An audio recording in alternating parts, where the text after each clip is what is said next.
I feel rich. You should. Moving forward with the Dekker Team. Moving forward together with the Dekker Team. So we're honored that for over 30 years, we've been able to come alongside you, not only selling, buying, and investing in real estate, but coming alongside you to build your fund, build your faith, build your finances, and in fact, even flourish, strengthen, and heal inside your relationship. So really 30 years of building your life, your money, and even your home. Pretty cool. And so what we want to really discover today, right? This is discovery time. Mm-hmm. We want to discover with wealth comes responsibility, and how do we take responsibility? Yeah, it's a great for the question. wealth. You know, as I did that opening line of saying I feel rich, it made me feel subconscious. It made me feel a little like, am I being boastful? All kinds of stuff came up for me. And then I remembered the sermon that I did at Trinity Bible Church, I don't know, probably 10 years ago, about the scripture that talks about the rich man and what the responsibility is of the rich man. And then I asked everybody in the congregation, who's rich? And nobody wanted to put their hand up.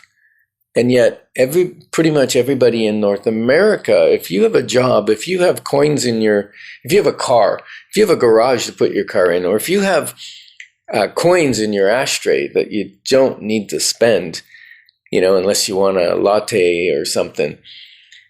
If you have excess money kicking around, you're rich. More than, 80% of the population in the world. Exactly. So there's truth. And then the other story that came to my mind as you started to say story and feeling the embarrassment of is admitting that we, generally speaking in North America, are wealthy. Wealthy, maybe not compared to someone else, but that's what gets us in trouble is we play the comparison game. And yet we are wealthy if we have more than we need and we have excess kicking around, like coins sitting here, there, and everywhere. Another sermon, but you weren't giving it. We were sitting in the congregation, so probably close to the beginning of our journey, about 25 years ago probably. Mm-hmm. And the pastor asked who was rich.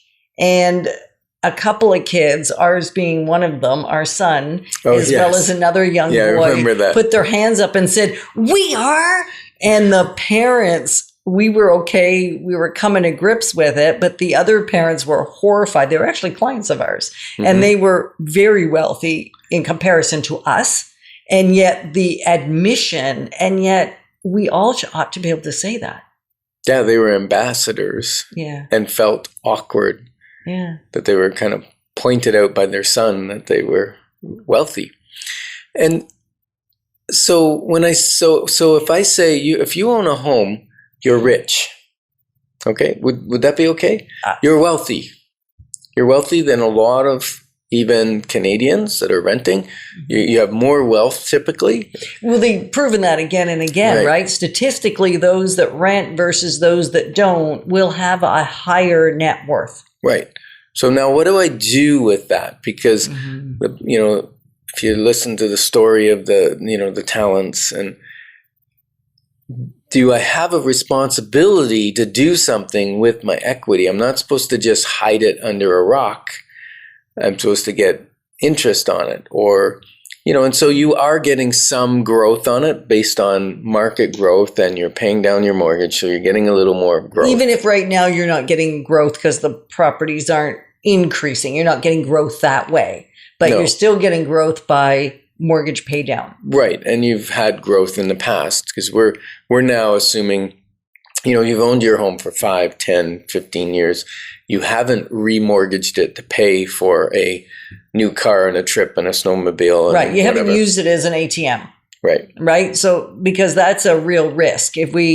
And it's common, we see people, we go visit them or we do your equity review. So again, another reason for choosing to do that equity review, maybe you have refinanced. Maybe there was an emergency and you really needed to do it. Or maybe it's just become an easy way of getting access to money for consumer things. Yeah, been spending more. You've used the equity growth in your home to augment your salary so that you can have a better lifestyle than maybe you could afford if you were just on your salary. That's not necessarily a good use of equity. So what are some great uses of equity? If we talk with someone and, and they have a significant amount of equity, hundreds, $200,000, $300,000, $400,000, what's a good use of that equity? Should it just sit there and... For some, it feels like it has security to just let it sit there, recognizing it's not doing you any good. So they could do nothing. They could do nothing. Right. It's an option. You could do nothing. And for many, that gives enough. There's only security in doing nothing. It only feels good to do nothing. So if that's you, well, then at least know that. Know what is sitting there and what you're doing nothing with. Or the other option is wake up your lazy asset. Like it's an asset and it's being lazy right now. The equity is just sitting there if you're doing nothing with it. And we're not using for consumer stuff. We're talking using it to invest in something that grows in value. Right. So we could use the money, some of the money, you still keep equity in there. Oh. We could use some of it.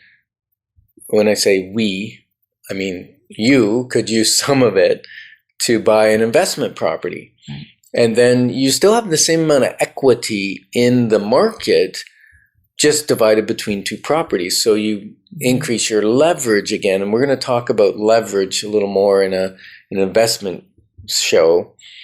But leverage increases the speed at which you build wealth and equity. So right, because then you have two properties going up in value rather than one. Exactly. And in the case of investment property, you also have somebody else actually paying off the mortgage. Yeah. Exactly. You're not even doing the work. Exactly. Right? Yep. Now, sometimes people need to know what their equity is because they're thinking of retirement. And it allows them to feel secure to retire if they know what nest egg is in there along with their other nest eggs. So that's another good reason to get your equity checkup so that you can decide, how far away am I from retirement? Am I ready to retire? We've had a couple people in our close inner circle that have retired last year. Yeah, exactly. And many of our clients too. Up. Yeah. And so being able to know that and doing the annual equity review is a piece of it. That awareness will change a lot. Yeah. Because you're not borrowing worry that isn't even real. Right. And then sometimes we find people when they go, look at all the equity I have. They might go, now I can move to a house that's going to meet my needs better because I can take that equity with me. Some people will leave some and rent out the property they're in and buy another property. That's another great way of doing things. And then others may go, you know what? My house still suits. I like the location. I like the size, but I like it more open, or I'd like the new bathroom. I like a new kitchen because it's 20, 30, 40 years old. It's getting tired. But I don't have a bunch of cash sitting around. It's not a bad idea to take out some equity and put it back in the house to raise up the value. Yeah. And the great news in Canada, we have a banking system that really doesn't allow us to exploit our equity. That's a thing I often hear, right? You're going to exploit it. No, we're not going to exploit it. You're going to use what makes sense for you where you still have peace of mind. It's a responsibility to have wealth. And the government mandates you have to keep 20% in your property of equity when you re-leverage it for whatever you're going to do. Yeah. So the bottom line is wealth equals responsibility. And we're honored to be your advocates on this journey to increasing and building wealth through real estate and your life exponential.